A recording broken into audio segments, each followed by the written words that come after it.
Le Santiago Bernabéu est un terrain ensorcelé, je vous le dis. Il y a trop de magie qui se produit sur ce terrain-là. Le Real de Madrid vient de faire une fois de plus le Real de Madrid. Mais attention, pour moi, ce n'est pas une victoire joyeuse parce qu'on menait cette équipe 1-0 chez eux. On vient chez nous au Bernabéu et on encaisse 4 buts de la part du Real Sociedad. C'est énormissime, c'est trop. On devait battre cette équipe-là aisément. Mais on les a battus dans la difficulté et on a encore encaissé énormément de buts aujourd'hui.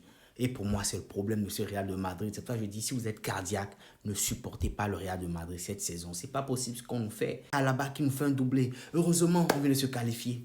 Heureusement, on s'est qualifié. Heureusement, on s'est qualifié. Les joueurs du Real de Madrid n'allaient pas dormir ce soir tellement on allait les récupérer sur la toile. On ne peut pas mener 1-0 et venir galérer autant chez nous au Bernabéu face au Real Sociedad. Ce n'est pas possible avec tous les effectifs qu'on a. Et le pire, c'est que nos adversaires ne savent même plus face à qui ils jouent. Le Real de Madrid ne fait plus peur. Ce n'est pas nos individualités et notre puissance offensive. Je crois que ce Real de Madrid ne fait plus peur. Si on rencontre encore le Barça avec ce jeu-là, ils vont nous battre à chaque match qu'on va les rencontrer cette saison. Ce n'est pas possible. Une équipe qui joue à fond et qui marque beaucoup va mal nous toucher. C'est pas possible qu'on puisse encaisser autant de buts à ce niveau-là de la compétition, à cette heure-là, à cette fin de saison. C'est pas possible que le Real de Madrid puisse encore encaisser 4 buts par la Real Sociedad. Alors on veut faire quoi face à de grandes équipes dans les matchs importants?